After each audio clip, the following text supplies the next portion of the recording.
خداوند متعال ارشاد فرماتا ہے اور معصوم امام جعفر صادق علیہ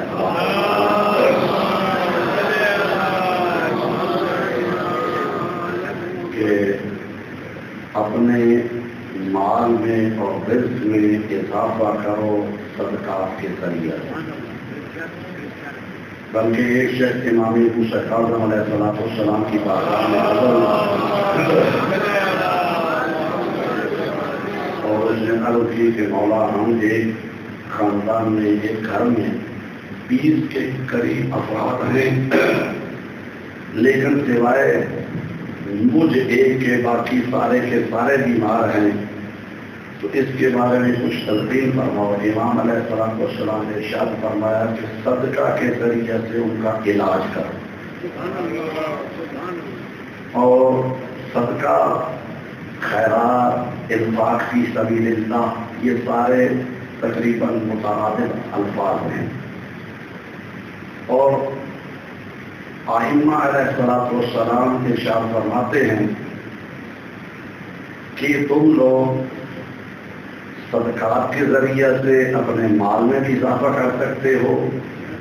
اپنی زندگی میں بھی اضافہ کر سکتے ہو،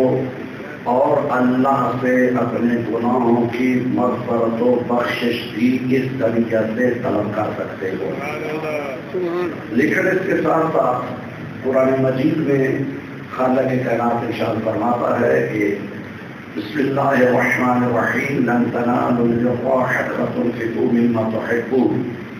اس وقت تک تم کسی نیکی تک پہنچ ہی نہیں سکتے جب تک اپنی پسندیدہ چیز کو اللہ کی راہ میں خرچ نہ کرو۔ تو صدقات و خیرات سے مراد یہ نہیں ہے کہ جو گھر میں نکمی چیز ہو وہ اللہ کی راہ میں دی جائے، بلکہ جو آپ کو سب سے زیادہ عزیز اور پسندیدہ چیز ہے اس کو راہ خدا میں خرچ کیا جائے۔ اس میں کوئی شک نہیں کہ روایات ائمہ میں یہ ہے کہ خداوند متعال نہ تو مومن کو بخل کا حکم دیتا ہے نہ ہی اسراف کا حکم دیتا ہے، بلکہ کسی شخص نے معصوم امام سے پوچھا کہ مولا ہمیں کیسے پتہ چلے کہ یہ اسراف نہیں ہے اور یہ میں بخل سے کام نہیں لے رہا؟ تو امام علیہ السلام نے ایک مٹھی گندم کے دانوں کی دی، اور اتنے وہ تھے کہ جو بالکل اس کے اندر بند رہے، اور اس کے بعد امام علیہ السلام نے ارشاد فرمایا کہ ان میں سے کوئی ایک دانہ بھی باہر جو نہیں جا رہا، یہ بخل ہے۔ پھر اس مٹھی کو کھولا اور سارے کے سارے جو ہیں وہ زمین پر گرا دیے، فرمایا یہ اللہ کی طرف سے اسراف ہے، یعنی اللہ نے آپ کو رزق دیا ہے تو بالکل اس میں سے کچھ خرچ نہ کرنا یہ بخیل ہونے کی علامت ہے، لیکن سارے کا سارا ہی اللہ کی راہ میں خرچ کر دینا یہ اسراف ہے۔ بلکہ ایک شخص راہ خدا میں سب کچھ دے کر آیا، ہم میں سے اکثر لوگ ایسے کرتے ہیں زندگی میں تو کوئی چیز راہ خدا میں دینے کے لیے آمادہ نہیں ہوتے، صدقات و خیرات ہے، خمس ہے، زکوٰۃ ہے، واجبات، لیکن جب خدا سب کو محفوظ رکھے بستر بیماری پہ پڑ جاتے ہیں، چند سال پڑ رہتے ہیں، موت سامنے نظر آتی ہے، اس وقت کہتے ہیں اب میں یہ اپنا مکان مسجد کو وقف کر رہا ہوں، یہ امام بارگاہ کو وقف کر رہا ہوں، یہ فلاں پہ وقف کر رہا ہوں۔ تو ائمہ فرماتے ہیں کہ اپنے مرنے کی جب امید ہو جائے اس وقت صرف آپ 1/3 کی وصیت کر سکتے ہیں، اب باقی وصیت نہیں کر سکتے۔ یعنی جب اس سے استفادہ حاصل کر رہے تھے اس وقت آپ دینے کے لیے تیار نہیں تھے، اور اب سارے کا سارا الہ خدا میں آپ کا دے دینا، بعد میں جو وارث ہیں ان کے حق کے اوپر ڈاکہ ڈالا جا رہا ہے۔ اب تو کہہ رہا ہے کہ میں سارے کا سارا دے رہا ہوں، تو اس وجہ سے اللہ کی راہ میں جو خرچ کرنا ہے وہ سب سے بہترین اور پسندیدہ چیز کو اللہ کی راہ میں دیا جائے۔ اور یہاں پہ کیونکہ ذی الحجہ کا مہینہ ہے، خداوند متعال ارشاد فرماتا ہے فصل لربک وانحر، کہ نماز بھی پڑھو اور قربانی بھی دے۔ اس قربانی کے احکام کے متعلق بہت سے شبہات ہیں، بہت سی چیزیں ہیں کہ جو ہمارے درمیان آ چکی ہیں۔ میں پہلے بھی کئی مرتبہ یہ گزارش کر چکا ہوں کہ ہم دین میں سے ایسی ایسی چیزیں لیتے ہیں جو پسند کی ہوں یا جو معاشرے میں مسائل بنا دیے ہیں، ان پہ ہم بالکل رسومات پر اور معاشرتی مسائل پر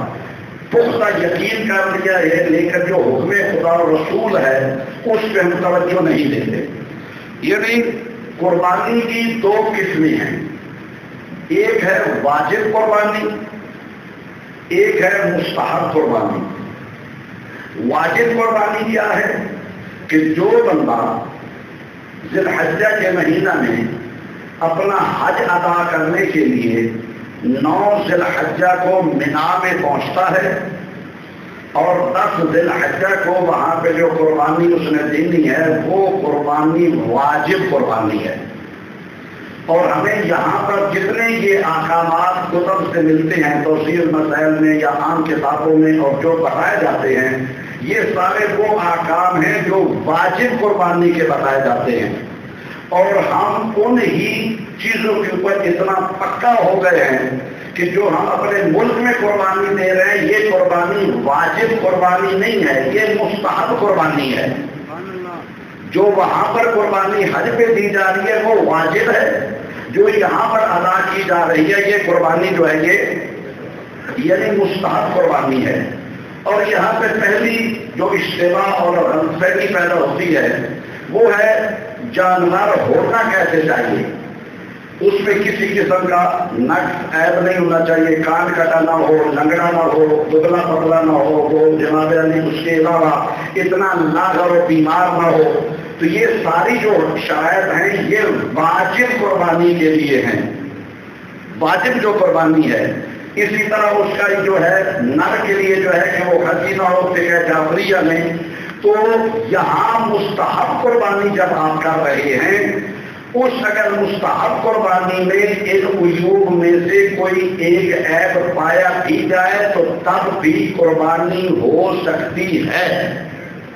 واجب قربانی قطعاً نہیں ہو سکتی۔ اگر اس بہتر یہاں پہ بھی ہے کہ ان تمام شرائط کا خیال رکھا جائے، یہ بہتر و اقویٰ ہے۔ لیکن ایک بندہ اس وجہ سے بھی کہ اب وہ جانور تو مجھے بہت مہنگا مل رہا ہے، بالکل قربانی اس نے چھوڑ ہی دی، اگر اس کو کوئی اس طرح کا دوسرا جانور مل رہا ہے تو وہ قربانی چھوڑنے کی بجائے اس طرح کا اگر جانور لے کے قربانی دے دیتا ہے تو اس کی قربانی ادا ہو جاتی ہے۔ دوسری بات جو ہے وہ یہ ہے کہ ہمارے یہاں پر اکثر یہ کہا جاتا ہے کہ اونٹ گائے ان کے حصوں کے بارے میں جو سلسلہ ہے، شریعت مقدسہ میں واجب جو قربانی ہے حج والی وہ ایک بندے کی طرف سے ایک ہی جانور ہے، چاہے اونٹ کا جانور لے رہے ہو وہ بھی یہ نہیں ہے کہ وہاں پہ 5 یا 10 بندے اس میں حصہ ڈال دیں، نہیں ڈال سکتے۔ اگر گائے کر رہے ہیں تو ایک بندے کے لیے ایک ہی ہوگا، بکرا کر رہے ہیں تو ایک کے لیے ایک ہی ہوگا، لیکن مستحب قربانی میں آپ یہ حصے جو ہیں وہ ڈال سکتے ہیں۔ لیکن ابھی میں جو بات کرنے لگا ہوں اور یہ شریعت کا مسئلہ ہے آیت اللہ سید علی سیستانی اور آیت اللہ سید علی خامنائی اور باقی کچھ مراجع کی طرف سے بھی، کہ اگر ایک بکرا ہے، اب یہ نہیں بکرے میں 7 حصے دار بنا لیں، کہ اگر ایک بکرا آپ قربانی کر رہے ہیں تو اس میں تمام اپنے مرحومین کو اور اپنے سب گھر والوں کا نام لے کے بھی شامل کریں تو سب کی طرف سے وہ قربانی ہو سکتی ہے، یعنی اس کو بھی آپ وہاں پر ادا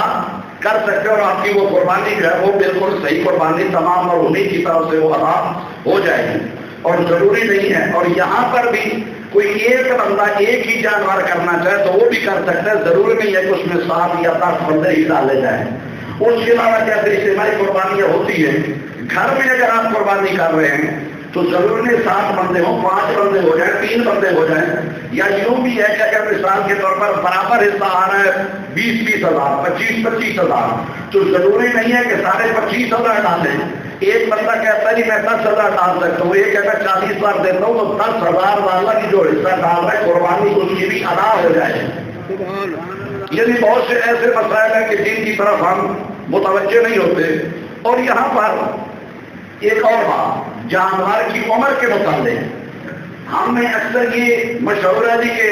جو ہے وہ بکرا دوندا ہونا چاہیے.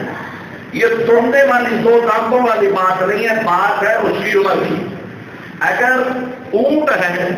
تو اس اونٹ کے لیے یہ ہے کہ وہ کم از کم جو ہے وہ 5 سال مکمل کا ہو اور 6 سال میں داخل ہو. گائے کر رہے ہیں، بکرا کر رہے ہیں تو اس کے لیے 2 سال پورے کا ہو، تیسرے میں داخل ہو. اور اگر آپ دمبا اور بھیڑ کر رہے ہیں تو وہ 7 ماہ کی ہونی چاہیے.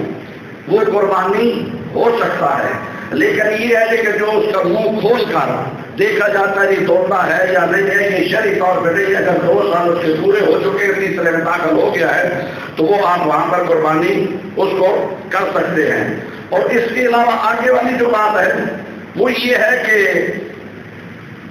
اکثر یہ قربانی آسان کرنے کا شریعت نے بتایا ہے. ہمارے ہاں یہاں بھی آپ جب بھی منڈی میں جائیں گے یہ کہیں جائیں گے تو بچڑا، گائے، بکرے بہت مہنگے ہیں،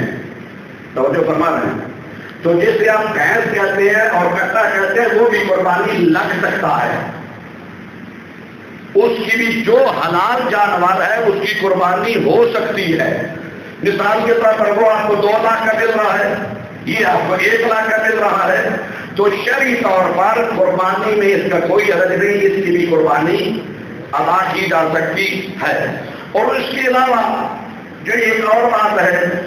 وہ یہ ہے کہ ہمارے ہاں قربانی طلوع آفتاب کے فوراً بعد انسان کا 10 ذی الحجہ کو طلوع آفتاب کے فوراً بعد قربانی کا وقت ہو جاتا ہے، آپ کر سکتے ہیں. یہ ضروری نہیں ہے کہ پہلے نماز عید پڑھی جائے اور اس کے بعد جا کر قربانی کی جائے جب سورج طلوع ہو جائے، بلکہ اگر اس وقت ویسے بھی قصاب جو ہے وہ فارغ ہوتے ہیں 9-10 بجے جا کر، تو آپ طلوع آفتاب کے بعد قربانی جو ہے وہ کر سکتے ہیں. اور اس کے ساتھ ساتھ یہ بھی میں ضرور عرض کروں گا کہ قربانی میں بلکہ ذی الحجہ کا جیسے چاند طلوع ہوتا ہے تو جن لوگوں نے قربانی کرنی ہوتی ہے وہ کہتے ہیں ہم نے بال نہیں کٹوانے. ویسے تو ہر وقت شیو کروانا حرام ہے، تو ان دنوں میں 10 دنوں میں وہ کہتے ہیں ہم نے شیو نہیں کروانی اس لیے کہ میں نے قربانی دینی ہے، قربانی دینے کے بعد میں نے بال کٹوانے ہیں. تو شیو ہر حالت میں کروانا حرام ہے، چاہے قربانی کا مہینہ ہو چاہے نہ ہو. تو ویسے تو بڑی اچھی بات ہے کہ جو ویسے شیو کرتے ہیں، اور اگر یہ 10 دن ان کی داڑھی میں خارش نہیں ہوتی اور ذی الحجہ کی 10 کو قربانی کرنے کے بعد اگر شیو کر سکتے ہیں، تو اگر اسی طریقے سے اس کو ہمیشہ کے لیے پکی داڑھی رکھ لیں تو میرا خیال ہے قبولیت قربانی کا یہ زیادہ بہتر طریقہ ہے. لیکن یہ جو بات ہے بال نہ کٹوانے والی، یہ بھی فقہ جعفریہ میں نہیں ہے. یہ ہے وہیں پر واجب قربانی کے لیے جو انسان وہاں حج پہ گیا ہوا ہے کہ احرام باندھنے کے بعد اس کے لیے بال کٹوانا حرام ہے جب تک وہ قربانی نہ کر لے. یہاں پر آپ جو قربانی کر رہے ہیں اس میں قطعاً ایسا کوئی سلسلہ نہیں ہے کہ آپ جناب خط نہیں بنوا سکتے، بال نہیں کٹوا سکتے. وہ آپ کو شرعی طور پہ اختیار ہے، آپ خط بنوا سکتے ہیں، بال کٹوا سکتے ہیں، ناخن وغیرہ جو ہے وہ کاٹ سکتے ہیں. اور اس کے علاوہ ایک بات جو ضروری ہے، مستحب یہ ہے کہ قربانی کے گوشت کے 3 حصے کیے جائیں. ایک اپنے لیے ہے، ایک غربا کے لیے ہے، ایک ہمسایوں کے لیے ہے. اس ہمسائے میں کوئی قید نہیں ہے. یہ نہیں ہے کہ ہمارے ساتھ والا جو گھر ہے یا اس کے ساتھ والا اس کے ساتھ ہماری بنتی نہیں، اور 4 گھر چھوڑ کے آگے 5ویں پر گوشت دے رہے ہیں، پہلے 2 کو نہیں دے رہے. تو حدیث کے الفاظ ہیں اقرب الجار ولو کان کافرا، کہ ہمسائے کے احترام کرو چاہے کافر ہی کیوں نہیں ہے. تو ہمسائیگی کے حقوق میں جو شخص بھی آپ کا ہمسایہ ہے اس کو وہ گوشت دینا چاہیے. یہ نہیں ہے کہ بہترین راننے پہلے اٹھا کر فریج میں رکھ لی جائیں اور باقی جو ہڈیاں ہیں وہ اللہ کی راہ میں دے دی جائیں. تو یہ قربانی جو ہے اس طرح کی قربانی قبول نہیں ہوتی. اور بعد میں پھر ایسے کہتے ہیں کہ وہ جو قصاب آتا ہے وہ جو کھاد ہوتی ہے اور پائے ہوتے ہیں وہ بطور جناب اجرت اس کو دے دیتے ہیں، وہ دینا جائز نہیں ہے. اور یہاں پہ قربانی کی کھالوں کے متعلق ایک عرض کروں گا کہ یہ غربا کو دینی ہوتی ہیں قربانی کی کھالیں. اور اکثر ہماری مساجد اور امام بارگاہوں کی تنظیمیں ہیں وہ جناب یہ کھالے اکٹھے کرتے ہیں مسجد کے اوپر اور امام بارگاہ کے اوپر قربانی کی کھال نہیں لگ سکتی. یہ غرباء کو ہی دینی ہے. مثال کے طور پر آپ کے گھر پر روا میں کوئی ایسا غریب ہے عزیز و اقارب میں ہے تو بیچ کے پیسے اس کو دے دیں, یا مدارس دینیہ ہیں وہاں پر اس کو دیا جائے تاکہ وہاں پہ جو یتیم دوسرے بچے ہیں وہ ان کو استعمال کر سکتے ہیں, لیکن اس طرح اس کو استعمال نہیں کیا جا سکتا. تو اس وجہ سے مسائل تو یہ بہت زیادہ ہے لیکن اب ہمارے وقت میں نہیں. اور ہم بہت سے مسائل ہمارے ہاں یہ جو ہے بال نہ کٹوانے والا ہمارے اہل سنت والجماعت بھائیوں کی طرف سے ہماری طرف آیا ہے, لیکن فقہ جعفریہ میں اس طرح کی قطعاً کوئی بات نہیں ہے. بسم اللہ الرحمن الرحیم. ان اللہ وملائکتہ یصلون علی النبی یا ایھا الذین آمنوا صلوا علیہ وسلموا تسلیما.